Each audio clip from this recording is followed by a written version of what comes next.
Então vamos imaginar agora assim, ó. Pedro está vindo vai ter um encontro com São Pedro, Pedro mesmo, o apóstolo.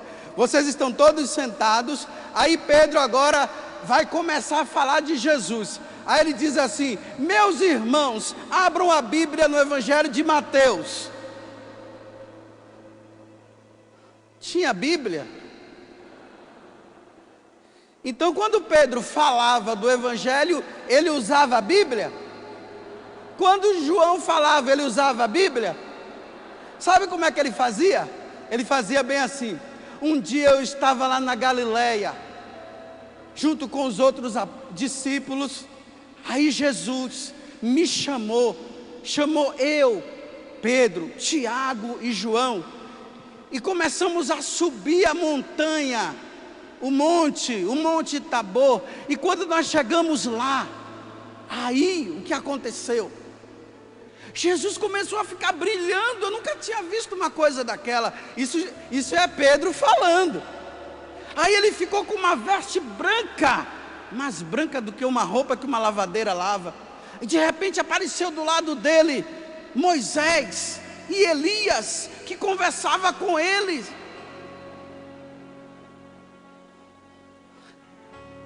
Quem veio primeiro não foi a Bíblia, quem veio primeiro foi a palavra. Entenderam? Quem veio primeiro foi a palavra. Pedro não usava a Bíblia. Quando os apóstolos começaram a morrer,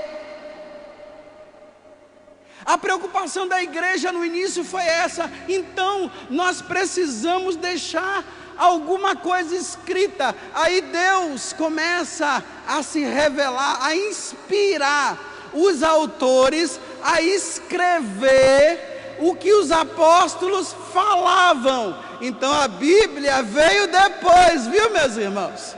A Bíblia não veio primeiro, não.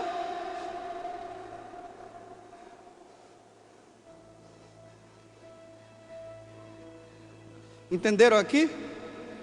Então existem duas verdades: uma verdade falada e uma verdade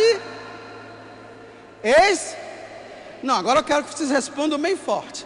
Existe a revelação falada, a revelação, e quem veio primeiro, depois veio.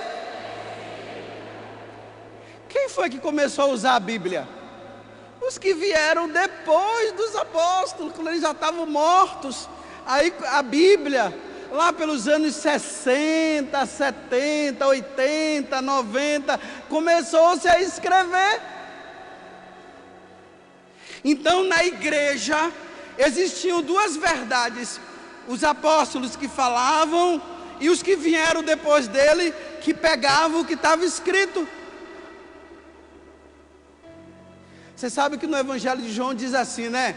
Lá no finalzinho, capítulo 20, me parece, e o 21 também, que tudo aquilo, os feitos de Jesus, se pudessem todos serem escritos, se colocariam, as bibliotecas do mundo inteiro não poderia conter. Então significa que teve coisas que Jesus fez que não foi, mas que os apóstolos mas não foi. Então, meus irmãos, vamos tirar essa história que só o que está escrito na Bíblia é o que é verdade, o que não está escrito não é.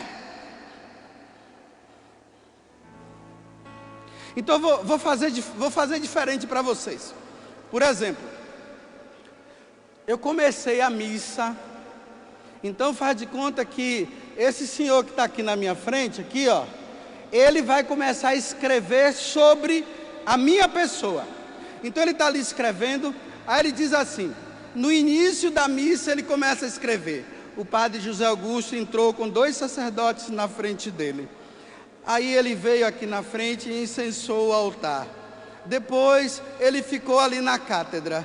Aí na hora do evangelho, ele veio e pegou a palavra de Deus e começou a falar. Isso aqui é verdade? Agora eu vou dizer outra coisa. Agora ele não colocou que no início eu segurei o microfone, depois eu dei o microfone para o seminarista, depois eu vim aqui na frente e fiquei bem do lado esquerdo, depois eu fui para lá, andei de um lado para o outro.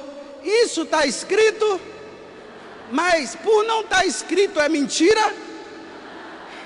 Meus irmãos, então o que a igreja ensina e que não está escrito é verdade também, viu? Não é só o que está escrito, não.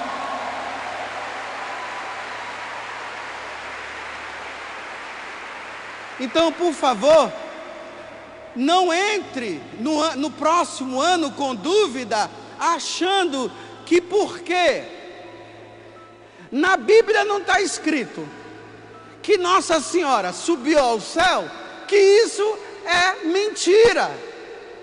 Só porque não está escrito. Primeiro, a Sagrada Escritura não foi escrita para falar da Virgem Maria, mas os apóstolos viram ela subindo.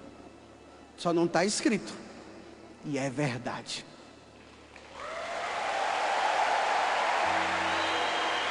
Amor tão grande, amor tão forte, amor suave, amor sem fim, que a própria morte transforma em vida, abraço eterno